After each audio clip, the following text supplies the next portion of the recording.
the convergence of end-time signs. Almost 2,000 years ago, St. Peter prophesied about the end times.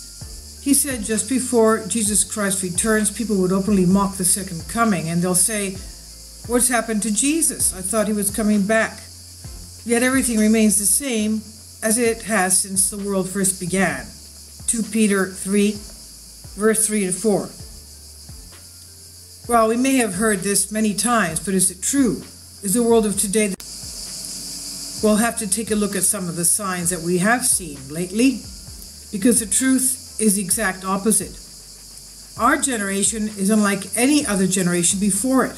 Not only can we point to clear signs of Christ's return, but almost every sign the Holy Bible says to look for is present right now. Some signs are completely fulfilled, such as the reestablishment of Israel as a nation after over 2,000 years. Others seem to be in an early stage of fulfillment, such as the emergence of loose confederation of the European nations as the dominant world power. They even say that they have more power than, for example, the United States of America. But regardless of the stage of fulfillment, some form of almost every end-time sign is converging now, currently in our own time. However, most people remain ignorant of these signs, and that's a shame. Let's remember what Jesus Christ said. He rebuked the religious leaders of his time for their failure to recognize his coming. He said they knew how to interpret the weather signs in the sky, but they did not know how to recognize the signs of the times. Matthew 16, verse 2 and 3. Jesus expected the religious leaders of his day to recognize the signs of the coming Messiah. In the same way, Jesus expects us to recognize the signs of his second coming. So let's make the same approach. Just as you know, a storm is coming when you see dark clouds on the horizon, these signs will alert to Christ's return. Number 1, Israel is back in the land. 70 AD, the Roman soldiers put down rebellion, sacked Jerusalem, destroyed the temple, and carried the Jewish people to the farthest corners of the empire to serve as slaves. They tried to eliminate every trace of the nation of Israel, even renaming the land Palestine in order of Israel's historic enemies, the Philistines. Rome intended to erase the memory of Israel forever. Fortunately, God had other plans. Thousands of years ago, he foretold the long exile of his people. He promised to call them from among the nations, Ezekiel 39:28, from the farthest corners of the earth, Isaiah 11:12, and from north, south, east, and west, Psalm 107:3. He promised to welcome the Jewish people home from the lands that they were scattered, Ezekiel 20:34. And he promised to restore them to the land of Israel from distant lands, Jeremiah 30:2 and 10. And this is exactly what he did. Every person on earth is an eyewitness to the modern miracle of Israel. Long ago, the prophets said this restoration would precede a monumental event, the coming of the Messiah to set up his everlasting kingdom. Isaiah 35, Joel 3, Jeremiah 23, and Micah 4. In other words, Israel's existence in our day and time is a sign the second coming is near. So let's think about that. For 1,878 years, Christians could not point to this sign because Israel did not exist and the Jews were not in that land. But today, Jews from around the world return to Israel on a daily basis to their own nation. Number 2, the Jews back in Jerusalem. When the disciples asked Jesus to reveal his signs of his coming and the end of the age, he gave them one of the keys to understanding the timing of his return. He told his disciples this: Jerusalem, quote, will be trampled by the Gentiles until the times of the Gentiles comes to an end, end quote. And then after that, Jesus promised to return. Luke 21, verse 24 to 28. So when did this time period begin? The Gentile trampling of Jerusalem began with the destruction of the temple in 70 AD by Titus, the Roman legions. For centuries thereafter, Gentile kings and kingdoms completely had control over the Temple Mount and the old city of Jerusalem. However, in June of 1967, The Six-Day War concluded with Israel in control of Jerusalem and the Temple Mount for the first time since 70 AD. And according to Jesus, the Jewish repossession of Jerusalem will immediately precede his return. For 1,897 years, Christians could not point to this sign. The Jewish people did not control Jerusalem. For those 1,897 years, numerous Gentile kingdoms ruled over Jerusalem, but today, Israel controls Jerusalem. Number 3, Israel's neighbors out to destroy her.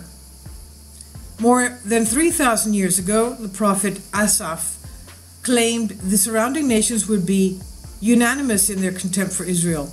He said they will say, "Come, let us wipe away the nation of Israel. Let's destroy the memory of its existence." Psalm 83:4. And let us take for ourselves these pasture lands of God. Psalm 83:12. Do those statements sound familiar?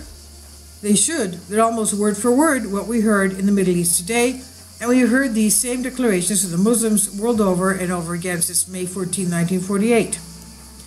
Ezekiel predicted these same neighbors would say, "God has given their land to us." Ezekiel 11, verse 14 to 17. And also, "Israel and Judah are ours. We will take possession of them. What do we care if their God is there?" Ezekiel 35:10. Isn't that what we read in the headlines today? The Muslims claim the land of Israel belongs to them, that the mountains of Israel have been given to us, they say. Ezekiel 35, verse 12 and 13. Syria, which lost the strategically important Golan Heights in the Six-Day War, joins a chorus of Israeli critics in claiming the Golan Heights belong to us. Ezekiel 36:2. And again, for 1,878 years, this sign did not exist. Israel's neighbors were not out to destroy her because Israel was a nation that didn't exist, but today it does, and the Bible tells us this hatred towards Israel will take place when the time of Israel's iniquity comes to an end. Ezekiel 35:5. In other words, when God brings his people back into the land after a long exile.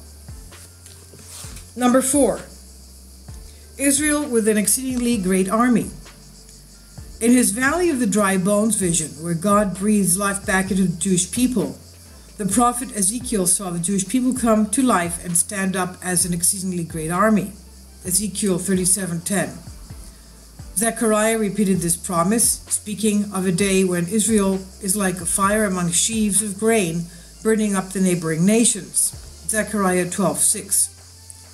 In fact, he claims even the weakest soldier among them will be like King David. Zechariah 12:8. Do we see this today? Well, some people think that we sure do. What are the odds of Israel winning 4 conventional wars in a 25-year period? Israel barely cracks the top 100 nations in terms of population, but its military consistently ranks among the most powerful in the world. The whole country is less than 13,000 square miles, approximately the size of New Jersey. That's less than 1% of the landmass of the surrounding nations that wish to destroy her. Does this sound like a recipe for an exceedingly great army? That's exactly what the Israeli Defense Force, IDF, is. Surrounded on all sides, a brand new nation that did not have a formal military emerged victorious in a multi-front war in 1948. With Syria, Jordan, and Egypt preparing for war, the Israelis struck preemptively in 1967, and the results? They achieved overwhelming victory in just 6 days.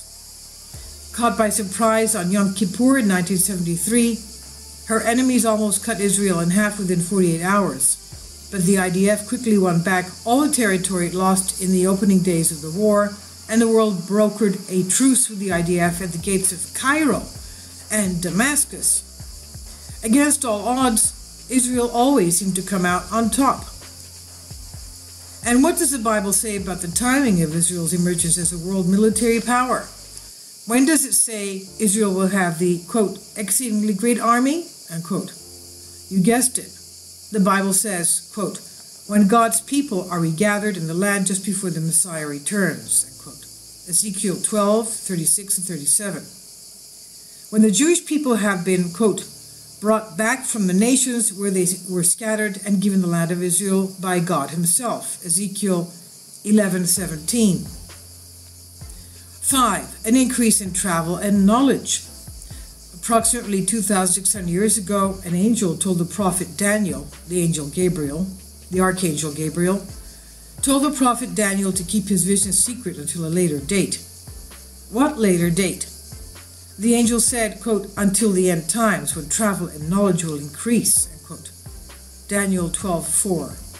In other words, a significant increase in travel and knowledge will mark the end times and the time just prior to the second coming of Jesus Christ. Have we seen such an increase?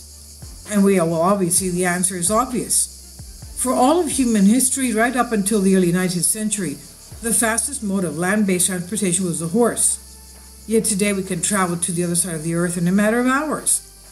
As for an increase in knowledge, think about how much information is on the internet.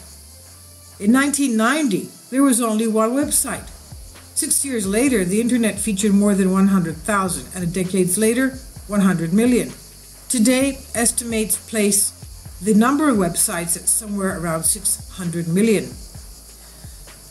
Number 6, the rise of a united Europe. The Bible repeatedly states a revived version of the Roman Empire will ascend to power in the end times. Daniel 2, Daniel 7, and Revelation 17. This will be the final world empire before Jesus returns. According to Daniel, it will be a 10-nation alliance made up of weak and strong nations. Some parts will be as strong as iron, while other parts will be as weak as clay. Do we see this empire today? No, not yet. Do we see an alliance of strong and weak nations in the era of the old Roman Empire? Yes, we do, absolutely. The European Union. That's what it's called. And its entire purpose is to collectively strengthen the member nations through alliance, just as the statue's iron and clay feet and toes would attempt to strengthen themselves through quote-unquote intermarriage. Daniel 2:43. The European Union currently contains the world's 4th, 5th, and 6th largest economy. That's Germany, United Kingdom, and France. It also contains the world's 103rd, 112th, 136th largest economies, Estonia, Iceland, and Malta. Individually, no EU nation is a world power. Together, the combined nations of the EU are the world's leading economic power. It's precisely the type of arrangement the Holy Bible says will exist in the time just prior to Christ's return. Number 7, the gospel preached throughout the world. In answering his disciples, Jesus described many signs to look for. Among them, he says this, and the gospel will be preached throughout the entire world so that every nation will hear it, and then the end will come. Matthew 24:14. Think we're getting close to that day now? Well, a lot of people think we are. The Bible is available in hundreds of languages.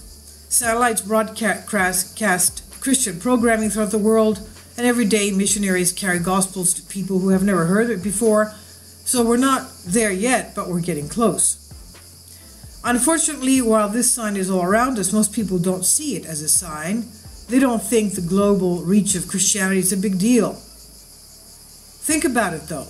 The promise to see the gospel preached throughout the world was made by a Jewish carpenter with some fishermen as his followers nearly over 2,000 years ago, and it's a bold proclamation, and it's being fulfilled. It's something the world is taking for granted. Even after 1,500 years of Christianity, the message of Jesus, free Christianity that is, because before that they were in the catacombs hiding, the message of Jesus was largely confined to the European continent, but today the gospel is preached everywhere in the world, to every nation. The converging signs. All signs are mentioned: re-establishment of Israel, the Jews in Jerusalem, the dramatic increase in travel and knowledge, and many more, point to our near return of Jesus Christ. Not a single one of these signs existed for almost the entire history of Christianity, almost 2,000 years, and now they all do. And does this matter? Yes, it does.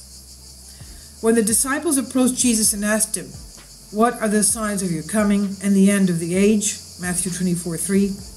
Jesus replied in giving them a list of signs and events to look for, such as false prophets, earthquakes, wars, and desecration of the temple. But Jesus said one sign in particular is caused to look up because your redemption draws near. Our generation is witness to that sign. So what is it? It's convergence. That is, the number one sign is not a single sign, but the convergence of all these signs. Jesus, Moses, and the Old Testament prophets said to look for. Jesus said, when you see all these things occur, look up, for your salvation is near. Luke 21:28. Note that Jesus didn't say when you see one or two of these signs. He said, when you see all these signs occur, all these things occur, look up. In other words, the convergence of all the signs he spoke of are what we should be looking for. In other words, like putting the poles of a teepee together at the top, converging. The convergence of so many specific and detailed events Jesus told us to look for, should command the attention of even the most hardened skeptics, because for more than 1,800 years following the crucifixion, these signs were noticeably absent, but today we see them all around us. For the first time ever, each of these signs is here and present at the same time. Is that a coincidence? It's not a coincidence, and time will prove it. Jesus Christ is coming soon. Now is the season of his return.